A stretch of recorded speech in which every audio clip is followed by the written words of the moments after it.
বক্তব্য রাখবেন আজকের অনুষ্ঠানের উদ্বোধক দিনাজপুর জেলা ছাত্রলীগের বিপ্লবী সভাপতি তানভীর ইসলাম রাহুল ভাই। জয় বাংলা। তানভীর ভাইয়ের আগমন, রাহুল ভাইয়ের আগমন, শুভেচ্ছায় স্বাগতম।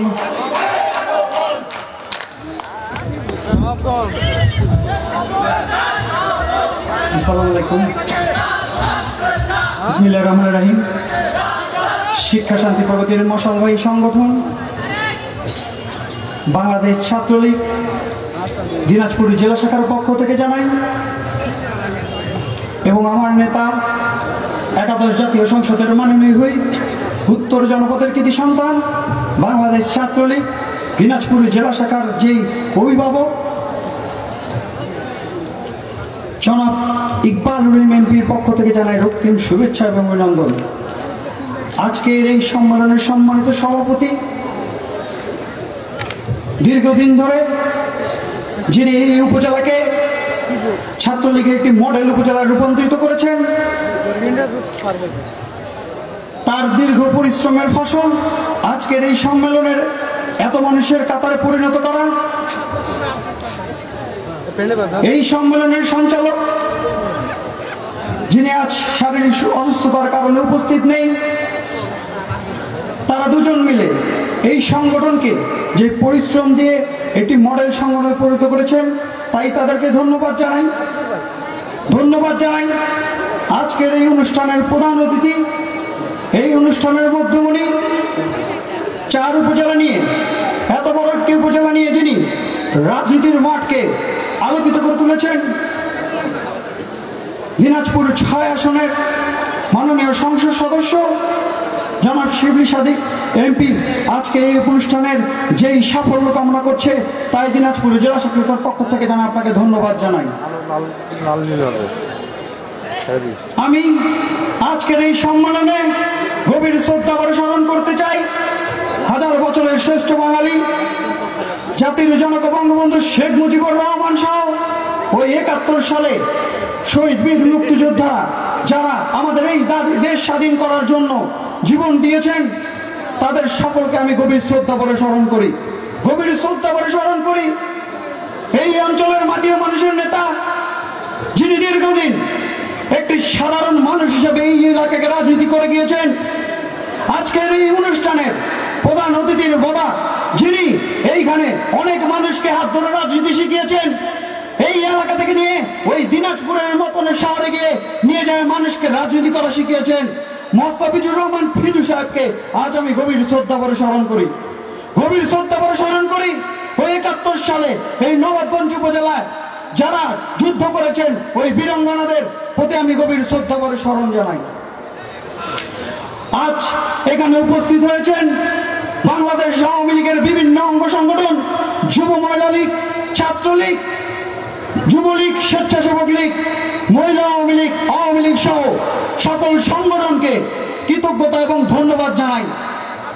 বক্তব্য দেওয়ার অনেক রয়েছে, কথা বলা অনেক রয়েছে, সময় স্বল্পতার কারণে হয়তো বা বক্তব্য আমরা দীর্ঘায়িত দিতে পারছি না, কিন্তু একটি কথা বলতে চাই যে মনের ভাব প্রকাশের একটি জায়গা হলো ছাত্রলীগ, কারণ আবেগ ভালোবাসার সংগঠনের নাম ছাত্রলীগ।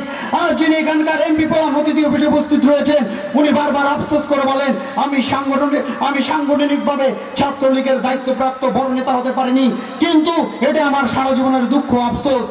তাহলে আপনাদেরকে বুঝতে হবে ছাত্রলীগ কত বড় আবেগের নাম। দীর্ঘদিন যারা ইনারা ছাত্রলীগ করেছেন, আপনাদের সকল দায়ভার রয়েছে, সকল কষ্টের দায়ভার রয়েছে, সেই জায়গা থেকে আপনাদের ক্ষমা প্রার্থনা করছি।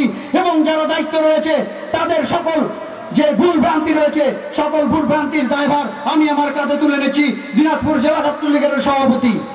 কারণ ছাত্রলীগের প্রত্যেকটি সংগঠনের দায়ভার তার সাংগঠনিক হিসাবে আমার কাছে আসে পড়ে, আমার ছোট ভাই গোলাম ইমতিয়াজ ইনানের গায়ে পড়ে। আমি দুঃখিত, আমি ইনানের নাম হয়তোবা প্রথমে বলিনি, কিন্তু দীর্ঘদিন সহযোদ্ধা হিসাবে, একজন ভালো ছেলে হিসাবে সে আমার সাথে রাজনীতি করে আসছে, আমরা একসাথে রাজনীতি করে আছি, আগামী দিনেও করে যাব। তাই আপনাদের এই উপজেলা ছাত্রলীগের যারা নেতৃবৃন্দ আসবেন, তাদেরকে আমি একটি জিনিস অনুরোধ করব, ছাত্রলীগকে বুকে ধারণ করতে হবে, বঙ্গবন্ধুর চেতনাকে বুকে ধারণ করতে হবে, বঙ্গবন্ধুর আদর্শকে লালিত করে এই ছাত্রলীগকে এগিয়ে নিয়ে যেতে হবে। শুধু ছাত্রলীগ আমি 100 মানুষের মিছিল নিয়ে 100 মানুষের লোক নিয়ে ভিড় করে ছাত্রলীগ করা যাবে না। কারণ যদি ছাত্রলীগের আদর্শই বুকে না থাকে, ছাত্রলীগের আদর্শকে লালিত না করা হয়, তাহলে এই সংগঠন করার কোনো মানে হয় না। অনেকের সাংগঠনিক ছেলে আছে, আমাদের দিনাজপুর জেলা ছাত্রলীগের অনেক নেতা রয়েছে বা আমরা রয়েছি, তাদের থেকে অনেক ক্যাপাবল ছেলে বিভিন্ন উপজেলায় রয়েছে, আমি এটা মনে প্রাণে বিশ্বাস করি। কিন্তু তারা সেই নেতৃত্ব পর্যায়ে আসতে পারে না। কিন্তু দুঃখের কোনো কারণ নেই, আমরা যখন দিনাজপুর জেলা ছাত্রলীগের পূর্ণাঙ্গ কমিটি করব, ইনশাআল্লাহ প্রত্যেক উপজেলায় আমাদের যে 23টি ইউনিট রয়েছে সমন্বয় করে আপনাদেরকে ভালো জায়গায় রেখে আমরা ছাত্রলীগের কমিটি করব। আপনারা দীর্ঘক্ষণ ধরে এই সম্মেলনকে সফল করার জন্য বসে রয়েছেন। দিনাজপুর থেকে অনেক নেতৃবৃন্দ এসেছেন, তারা যখন আপনাদের রাজনীতির চর্চা দেখবেন তারা উদ্দীপিত হবেন। কারণ রাজনীতির চর্চা সম্মেলনের মাধ্যমে কমিটিতে আসা আমি একটি আদর্শিক বাণী। তাই আমি শিবলি ভাইকে অনুরোধ করব, বাকি যে উপজেলাগুলো রয়েছে আপনি আপনার যে দূরদর্শিতা রয়েছে, আপনার যে নেতৃত্বের গুণ রয়েছে, সে থেকে আপনি সম্মেলনের মাধ্যমে সেই কমিটিগুলোকে আগামী দিনে পূরণ করবেন। আর আমি একটি জিনিস অনুরোধ করতে চাই, সাবেকদের মূল্যায়ন আপনি প্রতিবারই করেছেন, সব সময় করেন, ছাত্রলীগকে আপনার সন্তানের মতন দেখেন। আমার ছাত্রলীগে যারা সাবেক হচ্ছে তাদের কাছে আপনাদের কাছে তাদের পক্ষ থেকে আমি আপনার কাছে হাত জোড় করে মাপ চেয়ে নিচ্ছি। বিভিন্ন ভুল করেছে তারা, বিভিন্ন সংগঠনের কারণে মানুষের সাথে খারাপ বিহেভ করেছে। তাই আপনার অনুরোধ রইবে যে ছাত্রলীগের যারা সাবেক রয়েছে তাদেরকে আপনি একটি ভালো জায়গায় রাখে মূল্যায়ন করবেন। সেই জিনিসটি আপনি নিশ্চিত করেছেন আপনাকে, সেজন্য আপনাকে ধন্যবাদ জানাই। ধন্যবাদ জানাই সেই সকল নেতৃবৃন্দকে যারা ইউনিয়নে রাজনীতি করে আজকে ইউনিয়ন থেকে উপজেলায় যে প্রোগ্রাম রয়েছে সেই প্রোগ্রামের সাফল্যমণ্ডিত করেছেন। সকল সভাপতি এবং সাধারণ সম্পাদককে আমি ধন্যবাদ জানাই। এই উপজেলার সাবেক নেতৃবৃন্দদেরকে যারা রাজনীতির মাধ্যমে আজ বিভিন্ন জায়গায় জনপ্রতিনিধির কাজ করছেন, তাদেরকে ধন্যবাদ জানাই এই প্রোগ্রামের সকল সহযোগিতার জন্য। ছাত্রলীগকে নিয়ে অনেকজন অনেক কথা বলে, নানানভাবে নানান উদ্দেশ্যমূলক কথা বলে, কিন্তু ভুলে গেলে চলবে না। এই কিছুদিন আগে যখন জাতির জনক বঙ্গবন্ধু শেখ মুজিবুর রহমানের মূর্তির নামে ভাস্কর্যের নামে যে মিথ্যাচার করে তার ভাস্কর্য ভেঙে দেওয়া হয়েছে, সেই রাজাকার আলবদরদেরকে বলে দিতে চাই, এই ছাত্রলীগ সবসময় মাঠে ছিল, মাঠে থাকবে, শেষ রক্তবিন্দু পর্যন্ত আপনাদেরকে প্রতিহত করে যাবে।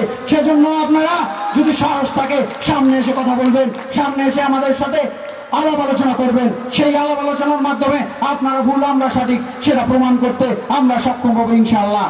তাই আগামী দিনে যেই রাজাকার আলবদররা আবার মাথা চাড়া দিয়ে উঠেছে তাদের বিরুদ্ধে এই নবাবগঞ্জ উপজেলা ছাত্রলীগের নতুন নেতৃবৃন্দ দাঁড়িয়ে থাকবে এই আশাবাদ ব্যক্ত করে সকলের দীর্ঘায়ু এবং সুস্থতা কামনা করে আমার সাথে সকল সঙ্গী হয়ে জেলা ছাত্রলীগের বিভিন্ন নেতৃবৃন্দ এসেছে, তাদেরকে ধন্যবাদ জানিয়ে আমার সামনে আসনবিহিত নেতাকর্মী যাদের জন্য আমরা নেতা হয়েছি তাদেরকে ধন্যবাদ জানিয়ে এই আসনের এমপিকে শিবলি সাদিক ভাইকে ধন্যবাদ জানিয়ে, উপজেলা আওয়ামী লীগকে ধন্যবাদ জানিয়ে, উপজেলা আওয়ামী লীগের সকল অঙ্গ সংগঠনের নেতৃবৃন্দকে ধন্যবাদ জানিয়ে আমি আমার বক্তব্য শেষ করছি। সেই বক্তব্য শেষে শুধু একটাই কথা বলবো, দেখা হবে রাজপথে, কথা হবে মিছিলের স্লোগানে, জয় বাংলা, জয় বঙ্গবন্ধু। ধন্যবাদ, আসসালামু আলাইকুম।